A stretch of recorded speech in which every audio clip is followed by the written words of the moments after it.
اعوذ باللہ من الشیطان اللعین الرجیم بسم اللہ الرحمن الرحیم الحمد للہ الذی ہدانا لہذا وما كنا لنهتدی لولا ان ہدانا اللہ اما بعد فقد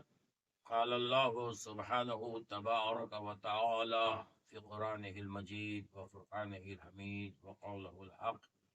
بسم اللہ الرحمن الرحیم شہر رمضان الذی انزل فیہ القرآن۔ ناظرین کی خدمت میں دفتر آیت اللہ العظمیٰ مکارم شیرازی مدثر العلی ممبئی سے شباب نقوی کا سلام عرض ہے۔ جیسا کہ ہمارے ناظرین محترم جانتے ہیں کہ مسلسل ہمارا یہ سلسلہ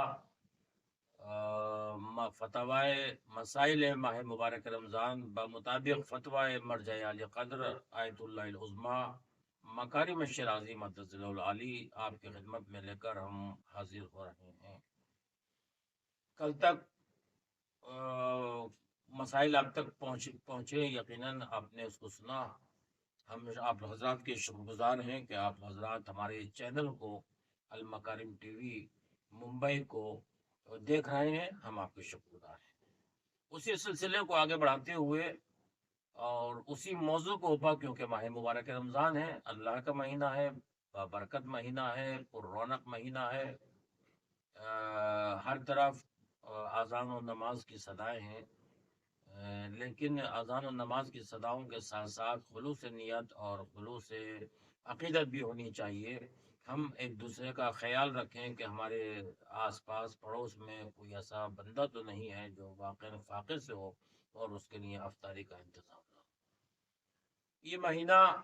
بہت ہی بابرکت اور پربرکت کہا جائے، اور تمام تر نعمتیں اپنے اندر سمیٹے ہوئے۔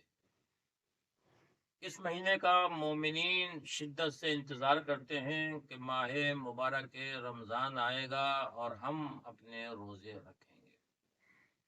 روزہ صرف معنویت ہی کو فائدہ نہیں پہنچاتا، بلکہ معدیت کو بعنوان فائدہ پہنچاتا ہے، کہ جس میں انسانی کے لیے، انسان کی باڈی کے لیے روزہ رکھنا فائدہ مند ہے۔ آج سے 50 سال پہلے یا 100 سال پہلے لوگ اس منظر کو نہیں سمجھتے تھے کہ بھوکے رہنے سے بھی ہمارا جسم کا علاج ہوتا ہے۔ آپ غور کیجیے اور سوچیے کہ جو مشینری پورے سال حرکت کرتی ہو اور پورے سال ہمارے جسم کے اعضاء اور جوارے کام کرتے ہوں، لیکن اس ماہ مبارک میں کچھ اعضاء کو آرام اور راحت مل جاتی ہے۔ یہ مادیت اور جسمانی فائدہ ہے۔ روحانی فائدہ اور روحانی ثواب تو بے انتہا ہے کہ اس مہینے کے لیے خود رسول اسلام نے فرمایا، کسی نے سرکار دو عالم سے سوال کیا تھا کہ یہ فرمائیے، رجب کا مہینہ زیادہ فضیلت والا ہے یا ماہ مبارک رمضان زیادہ بفضیلت ہے؟ اللہ کے رسول نے فرمایا کہ ماہ مبارک رمضان زیادہ فضیلت کا حامل ہے، زیادہ عبادت اس میں کی جائے اور اس کا ثواب کئی گنا زیادہ انسان کو مل جاتا ہے۔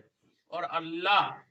یہ چاہتا ہے کہ اس کا گنہگار بندہ اس کے پاس آئے، اسے آواز دے، اسے راز و نیاز کی باتیں کرے، تاکہ اللہ اس انسان کو بخش دے اور اس کو ثواب عطا کرے۔ ماہ مبارک رمضان میں اور دیگر ماہ میں تلاوت قرآن کا اسی طرح سے ثواب، باقی مہینوں میں ثواب اور ہے، ماہ مبارک رمضان میں قرآن کی تلاوت کا ثواب اور ہے۔ جیسا کہ روایت ہے امام ہشتم امام علی رضا علیہ السلام سے، امام نے فرمایا، جو شخص ماہ مبارک میں قرآن کی ایک آیت پڑھے، اسی لیے میں نے آیا جو آپ کے سامنے سرنامہ کلام قرار دیا، مسلسل اسی پر بات ہو رہی ہے کہ شہر رمضان الذی انزل فیہ القرآن، ہم نے اس ماہ میں قرآن کو نازل کیا۔ تو آپ کے 8ویں امام نے فرمایا، امام حضرت نے فرمایا کہ جو شخص اس مہینے میں ایک آیت پڑھے گا، ایک آیت کی تلاوت کرے گا، دوسرے ماہ میں مکمل قرآن ختم کرنے کے برابر ہے۔ اس مہینے کی برکت اور عظمت آپ تک پہنچی، آپ سمجھے کہ اس مہینے کی برکت اور عظمت کیا ہے، کہ اس مہینے میں ایک آیت کا ثواب باقی مہینوں میں قرآن پورا قرآن ختم کرنے کے برابر ہے۔ یہ آپ کے 8ویں امام ارشاد فرماتے ہیں، لہذا ہمیں چاہیے کہ ہم کثرت سے تلاوت قرآن کریں، اس لیے کہ یہ ماہ مبارک رمضان بہار قرآن۔ اور دوسری سب سے بڑی بات جو ہے وہ یہ ہے کہ روزہ رکھنے سے تزکیہ نفس ہوتا ہے، کردار سازی ہوتی ہے۔ اس مہینے میں ہم اپنے گناہ کبیرہ اور صغیرہ کو اللہ سے، اللہ کی بارگاہ میں توبہ اور استغفار کے ذریعے سے معاف کروا سکتے ہیں، اور اپنے نفس کا تجزیہ بھی کر سکتے ہیں، تزکیہ کر سکتے ہیں، پاک کر سکتے ہیں۔ اب ہمیں دیکھنا یہ ہے کہ ہمارے نفس کا تزکیہ کیسے ہوگا۔ ہم آیا ہمارے اندر کوئی تبدیلی یا ہمارے اندر کوئی چینجنگ آئی یا نہیں آئی۔ اگر ہمیں یہ اندازہ اور پتہ لگانا ہو کہ ہمارے ماہ مبارک رمضان میں رکھے ہوئے روزے اللہ کی بارگاہ میں قبول ہوئے یا نہیں ہوئے، یا ہم خالی بھوکے اور پیاسے تھے، صرف بھوکے اور پیاسے ہی ہم رہے، یا ہمارے اندر کوئی تبدیلی آئی ہے، کوئی ہمارے اندر بدلاؤ آیا ہے، کوئی ہمارے اندر ایسی بات آئی ہے جو رمضان سے پہلے نہیں تھی۔ ماہ مبارک رمضان میں روزے کی وجہ سے ہمارے نفس کے اندر، ہمارے کردار کے اندر، ہمارے اخلاق کے اندر وہ چیز شامل ہوئی ہے، تو سمجھیے کہ اگر ہم یہ اندازہ لگائیں، پتہ لگائیں، معلوم کریں کہ آیا اللہ نے ہمارے روزوں کو قبول کیا یا نہیں کیا، تو یہ نہ دیکھیں کہ عید میں سوئیاں کتنی اچھی بنی ہیں اور کتنے عمدہ طریقے سے بنائی گئی ہیں،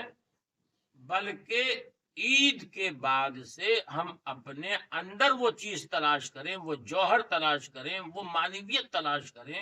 کہ جو ماہ مبارک رمضان سے پہلے ہمارے کردار میں نہیں تھی، لیکن الحمدللہ ماہ مبارک رمضان میں روزے رکھنے کے بعد وہ چیز ہمارے اندر آ گئی اور ہمارا کردار اور ہمارا اخلاق بلند ہو گیا۔ اس کا مطلب یہ ہے کہ اللہ نے آپ کے روزوں کو قبول فرما لیا۔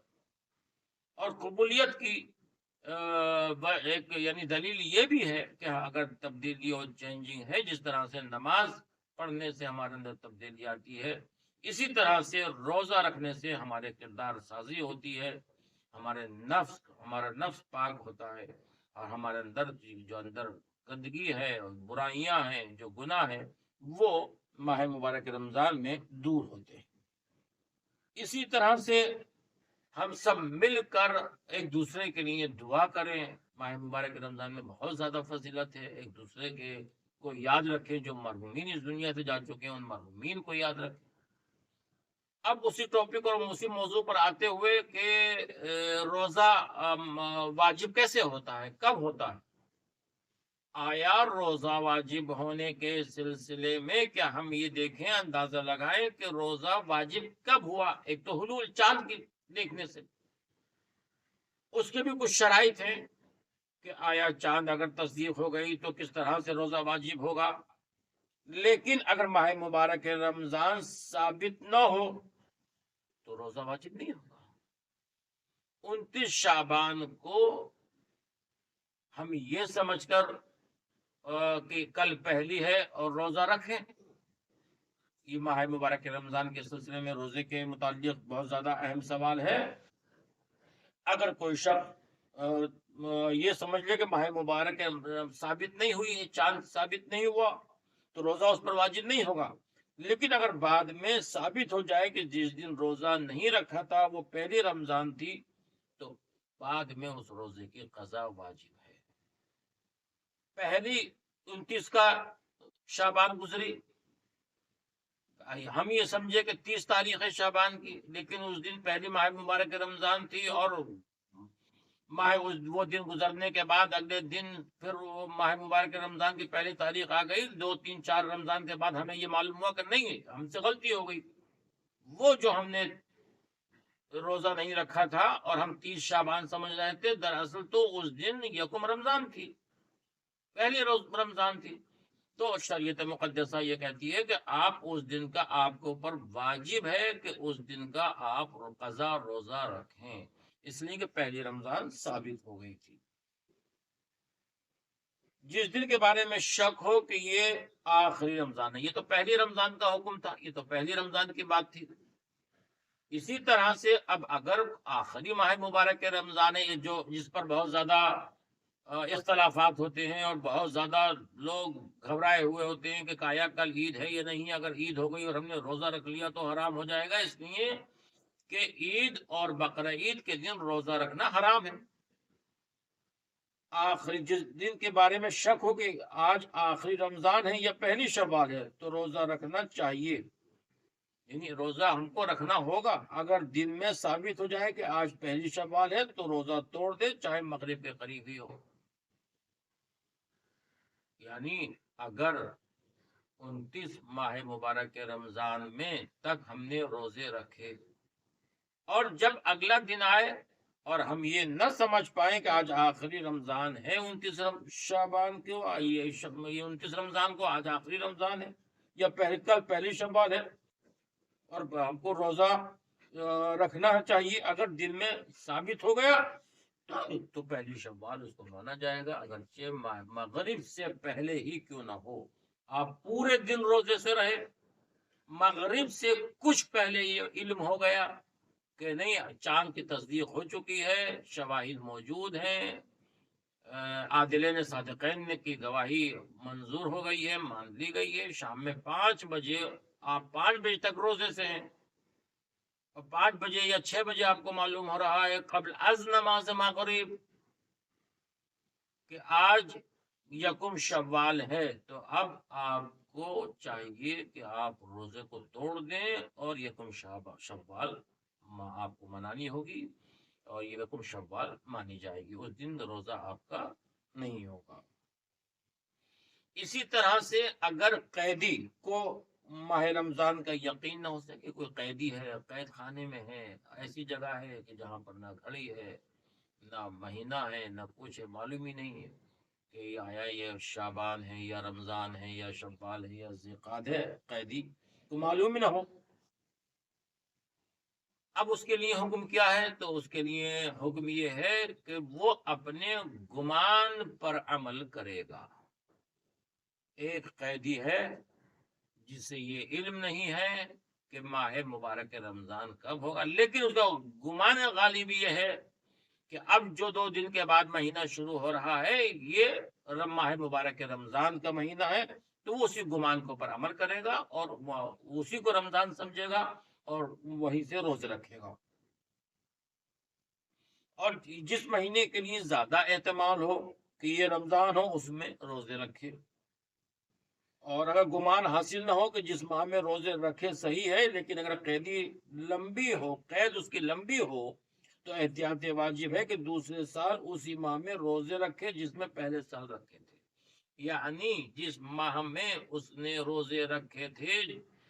مئی کے مہینے میں، اور یہ سمجھتے ہوئے گمان غالب رکھتے ہوئے کہ رمضان شروع ہو گیا ہے، تو اس مہینے میں روزے رکھے گا، اور پھر آئندہ سال بھی جب وہ مئی کا مہینہ آئے گا، یہ جو مہینہ بھی وہ رمضان کا مہینہ شمار کرے، گمان کرے اور اس کا احتمال کامل ہو کہ اب یہ رمضان اس مہینے میں ہے، تو اسے وہ ماہ مبارک رمضان قرار دے گا، اور آنے والا جو سال ہوگا اس کو بھی اسی مہینے میں ماہ مبارک رمضان قرار دے گا اور وہ قید خانے میں روزے رکھے گا۔ یہ قیدی کا حکم تھا۔ اب حرام روزہ، کہ ہر روزہ کب حرام ہوتا ہے، کون سے روزے حرام ہوتے ہیں؟ سال میں، پورے سال میں 2 روزے رکھنا حرام ہے، ایک عید فطر شوال کی 1 تاریخ اور عید قربا ذی الحجہ کی 10 تاریخ روزہ رکھنا حرام۔ اسی طرح سے اور باقی جو روزے ہیں، اگر کسی شخص کو معلوم ہو کہ روزہ اس کے لیے نقصان دہ، ایک شخص ہے اور اسے علم ہے اس بات کا کہ میں روزہ رکھوں گا